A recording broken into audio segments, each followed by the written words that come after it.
Baik, selamat pagi Bapak Ibu semua. Assalamualaikum warahmatullahi wabarakatuh. Bagaimana kabarnya hari ini? Masih semangat nggih? Masih ini hari terakhir kita melaksanakan pelatihan. Mudah-mudahan dari hari pertama sampai dengan hari terakhir nanti ilmu ataupun pemahaman yang Bapak Ibu dapatkan itu dapat berguna dalam menunjang kegiatan, dalam menunjang tugas dan fungsi Bapak Ibu semua nantinya sebagai juru timbang maupun reparatir. Nah,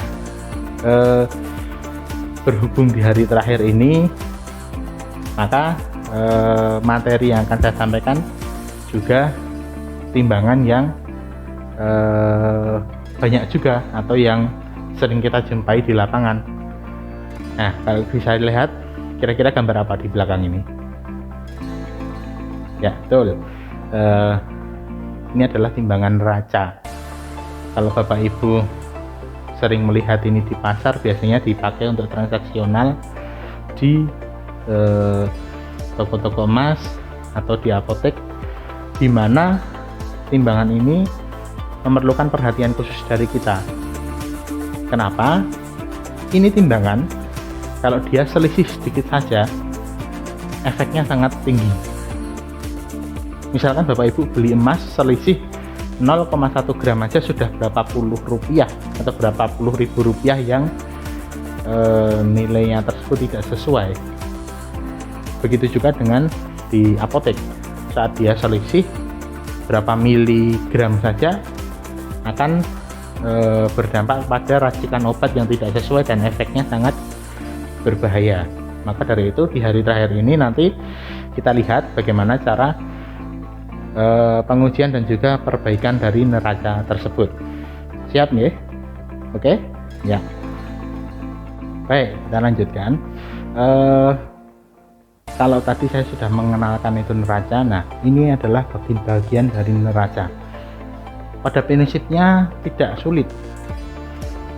Seperti di hari-hari sebelumnya, kesetimbangan UTTP atau timbangan itu tidak lepas dari permainan kesetimbangan antar lengan yang dimana itu ada komponen-komponen yang mempengaruhi, antara lain yaitu peso. Nah, untuk di neraca ini sudah jelas, perbandingannya sudah jelas.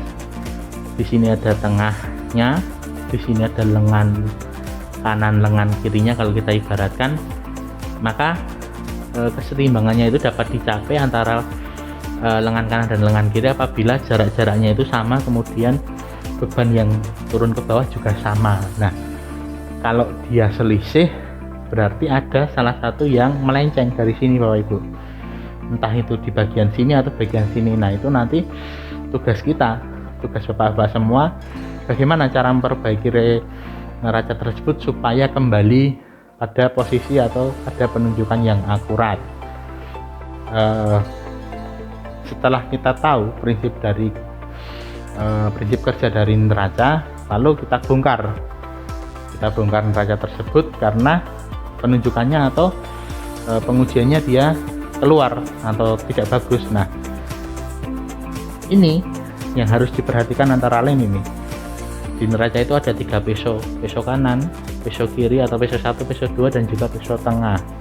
Nah, kita lihat peso-peso ini nanti yang akan mempengaruhi titik kesetimbangannya. Nah, kalau kita lihat misalkan di penunjukan ulang yang buruk itu apa yang harus diperbaiki, yaitu mengamplas peso dan juga mengamplas bantalan supaya peso ini nanti dia runcing atau tajam, landep nek wong Jawa ngarani itu. Landep, kemudian bantalannya itu dia membuat gesekan yang sedikit. Nah, kalau cara cepat ini jenengan nanti bisa narik ini benang dari sini ke sini, ditarik benang ini harusnya lurus jajar gitu Bapak. Itu. Nah, nanti detailnya seperti apa, bagaimana bentuknya dan bagaimana cara mengamplasnya, kita langsung praktekkan di simulasi reparasi atau perbaikan neraca. tadi dasar-dasar neraca, bagian-bagiannya, kemudian apabila ada kerusakan seperti ini apa yang harus diperbaiki sudah saya jelaskan. Maka nanti untuk lebih jelasnya kita langsung praktikum ya Bapak Ibu semua ya. Kira-kira sebelum praktikum ada yang mau ditanyakan atau ada yang mau mengutarakan sesuatu? Baik ya, gini jadi untuk di neraca ini yang harus diperhatikan adalah mengamplas pesonya itu dengan hati-hati. Nanti menggunakan kikir yang halus dengan kertas pasir atau amplas yang paling halus ya. Makanya nanti setelah ini kita langsung praktekkan saja. Maka dari itu monggo nanti setelah ini bapak-bapak semua masuk ke ruangan, kita langsung pegang alatnya masing-masing gitu guys untuk di materi. Baik, kalau tidak ada yang ditanyakan saya akhiri, saya cukupkan. Sekian, terima kasih. Wassalamualaikum warahmatullahi wabarakatuh. Kita nanti langsung menuju ke lab. Baik, kita lanjutkan teman-teman. Sebelum kita membongkar neraca, yang perlu kita persiapkan antara lain adalah kita butuh ini kikir halus, kikir yang halus. Bisa juga dibantu dengan kertas amplas atau kertas pasir yang halus. Nanti kita butuh alat-alat seperti tang dan juga obeng untuk membuka skrup yang ada di sini. Nah, setelah semuanya lengkap, jangan lupa kita memperhatikan keselamatan kerja kita. Kita bisa memakai masker kalau itu memang tempatnya atau neracanya berdebu dan sebagainya. Nah, kita bisa menggunakan sarung tangan ini untuk menghindari goresan ataupun sebagainya. Baik, jadi neraca ini dapat kita lakukan perbaikan dengan cara ini. Kita bisa melepaskannya dulu, piring matanya kita bisa lepas dulu ya, kemudian anting-antingnya bisa kita lepas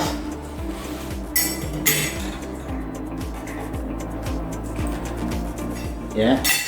Nah, ini bisa kita turunkan dan jarum ini harus kita lepas. Oke. Nah, ini jangan sampai saat kita melepasnya atau saat kita menaruhnya itu dia malah menjadi bengkok. Maka ini harus kita tempatkan di posisi yang cukup aman. Baik, jika tadi ini kita geser dulu ya. Ya. Baik, jika tadi keluhan ataupun penyebab dari neraca tadi gagal saat pengujian adalah kepakaannya tidak masuk dan juga kebenarannya dia melebihi BKD. Nah, seperti di teori, neraca ini menggunakan prinsip kesetimbangan menggunakan 3 peso. Jadi ada peso tengah, peso samping 1 dan peso samping 2. Bisa jadi kepekaannya dia tidak masuk karena peso-peso ini sudah tumpul teman-teman. Jadi kalau kita lihat ini peso-peso ini peso ini, peso yang samping sini, ini dan juga yang sini ini bisa jadi tumpul. Atau bisa jadi ini bantalannya juga dia tidak membentuk satu alir garis yang lurus atau dia melebar sehingga titik geseknya dia akan berubah-ubah. Nah, selain itu nanti untuk yang titik bantalan di sini kita harus melepas konstruksi neraca yang sini. Nah, kita jelaskan dulu untuk yang peso ini ya. Peso ini kita amplas atau kita kikir dengan bantuan kikir yang halus. Sebentar, kita siapkan dulu kikirnya. Baik, lanjut ya teman-teman ya. Nah, ini kita menggunakan kikir halus dan saya juga biasa menggunakan alat bantu ini apa istilahnya, kertas amplas ya yang paling halus. Bisa kita tekuk seperti ini. Nah, untuk peso ini kita bisa lihat, oh ternyata memang dia tumpul, jadi kita harus mengamplasnya. Nah, yang harus diperhatikan dalam mengamplas, kita bisa melihat misalkan, oh ini yang di depan adalah nomor seri dari neraca ini, nomor seri ini. Nah, kemudian arah pengamplasan pesonya dia ke depan atau maju, maka nanti untuk peso yang lain juga hanya ke depan maju satu arah, misalkan seperti ini. Ya, kita kikir, kita amplas hanya satu arah. Begitu juga dengan sisi sininya, maju satu arah. Ya, oke. Lalu di sini, ini juga satu arah.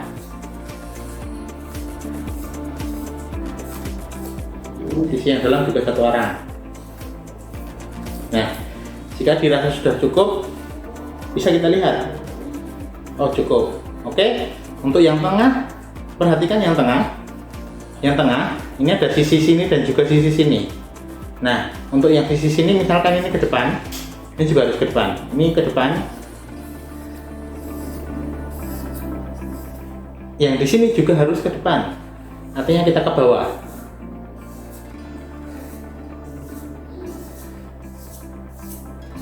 Oke, lihat. Oke, cukup. Sisi yang sebaliknya sama. 16 sampai oke. Nah, begitu ya teman-teman ya. Jadi untuk pengamplasan pisau kita menggunakan alat bantu kikir dan juga ngamplas yang halus. Baik, lanjut ya teman-teman ya. Ini tadi pisaunya sudah kita asah sampai dia runcing atau dia tajam. Nah, secara teori dapat kita buktikan caranya dengan apakah amplasan kita tadi itu bagus atau tidak, atau jajar atau tidak. Kita bisa menarik ini apa ya, kalau bisa dilihat ini. Nah, sebenarnya ini pakai benang ya, tapi saya pakai kawat stainless yang tipis, yang kecil. Nah, itu kita bisa tarik gini teman-teman.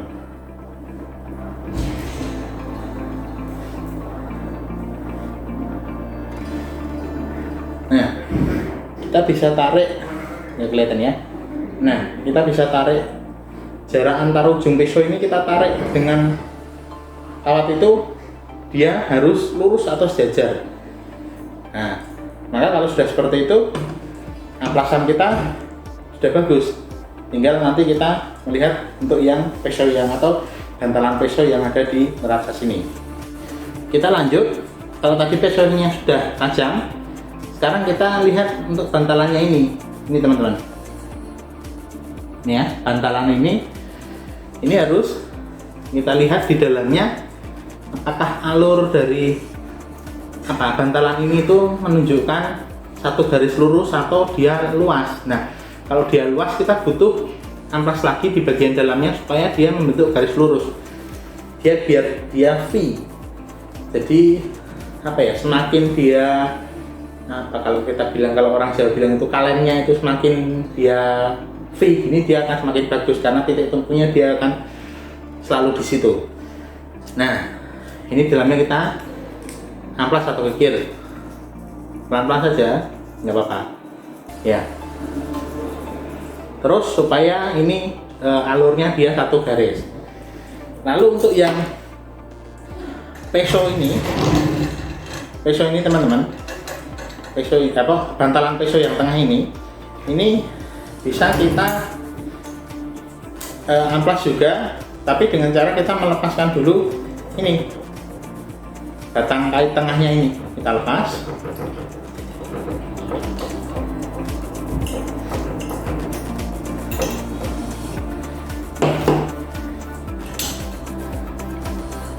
Ya, saat kita lepas ini bisa kita dorong ke atas untuk menarik tiang yang tengah ini. Nah, pisau yang tengah ini dia ada seperti di timbangan meja, dia ada pelindungnya atau penutupnya, maka kita harus membukanya dulu.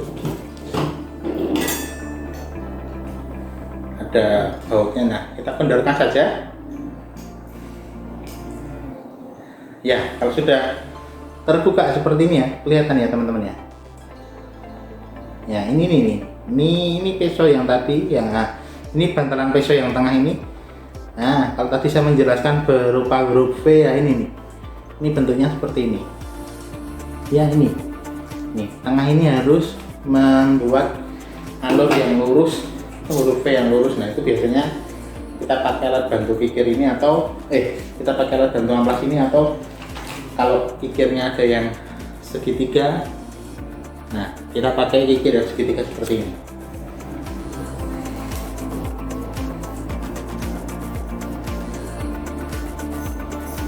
Oke, nah satu arah sama seperti yang pisau-pisau yang lain tadi.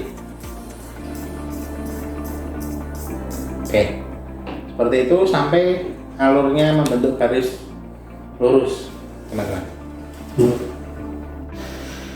Baik, setelah kita mengamplas bantalan peso, lalu kita menguncinya lagi, kita rakit kembali untuk yang gagang tengah ini, teman-teman. Nah, kita masukkan pelan. Nah, di neraca itu memang ada di bagian tengah ini yang oke. Lalu kita pasang kembali. Nah, ini yang bagian lubang, yang ini ada lubangnya, ini harus terkait dengan ini tuas atau knop areatir ini harus terpasang ya. Dan jangan lupa untuk skalanya menghadap ke kita, baru kita baut atau kita pasang bautnya.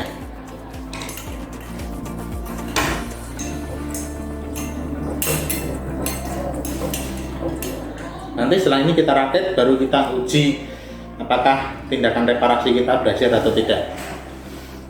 Setelah kita rakit, kemudian pemasangan anting-anting ini yang harus diperhatikan adalah ini ada penandanya. Jadi ada titik 1 dan titik 2. Kita sesuaikan dengan anting-antingnya. Jangan sampai salah tempat atau tertukar. Ini yang satu, tempatnya di sini dia. Kemudian yang 2 tempatnya di sini.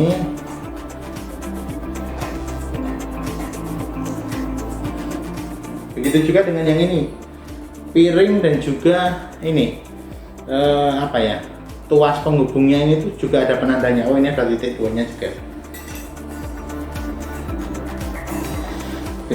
Berarti ini yang satu.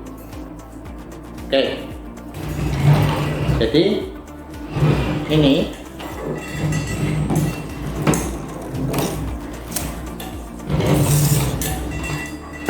oke, kelihatan ya?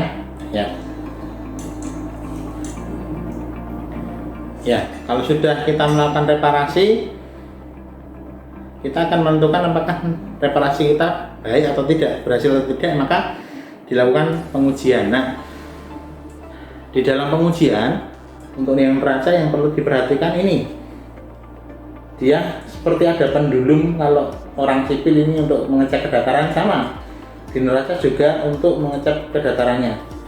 Jadi pendulum yang atas dan juga yang bawah itu harus satu garis itu. Nah, kalau belum, sama seperti timbangan elektronik, kita bisa mengatur kedatarannya di sini.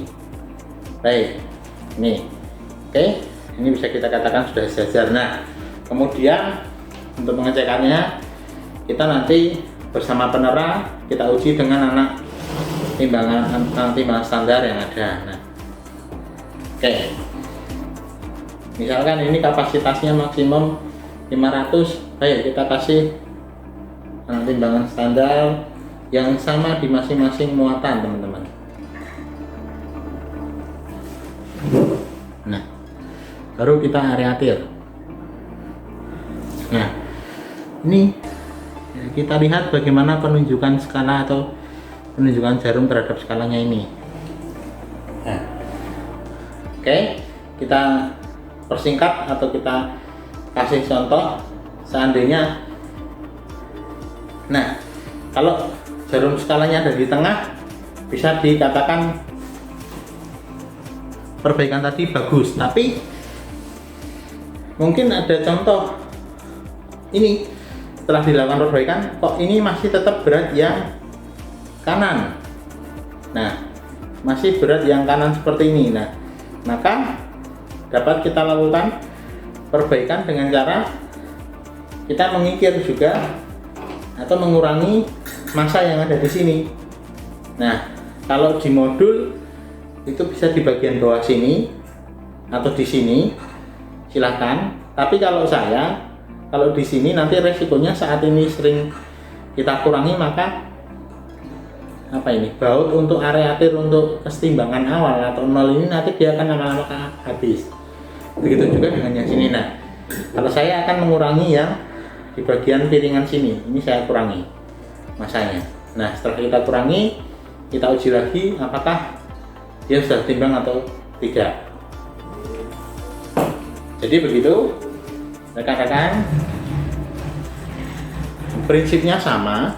Jadi untuk timbangan neraca itu prinsipnya juga akan menggunakan titik kesetimbangan dari kombinasi pisau-pisau dan juga bantalan yang ada. Nah, untuk mencari kepekaannya maka kita harus memperhatikan bagaimana ketajaman pisau dan juga alur di bantalannya. Nah, kalau sudah, kita uji ulang. Kalau sudah selesai, maka reparasi kita dapat dinyatakan baik atau berhasil. Ya, itu untuk yang neraca dan juga serangkaian diklat yang sudah kita laksanakan. Mudah-mudahan bermanfaat dan juga dapat menjadi bekal bagi kita semua, khususnya untuk teman-teman yang akan menjadi juru timbang maupun reparatir. Maka dari itu, saya sebagai tentor di sini, apabila banyak yang kurang, nanti kita bisa belajar lagi di lain kesempatan. Banyak kesalahan saya mohon maaf. Saya cukupkan, saya akhiri. Sebelumnya kalau memang ada pertanyaan nanti bisa bertanya atau kita bisa berdiskusi lagi. Terima kasih. Assalamualaikum warahmatullahi wabarakatuh.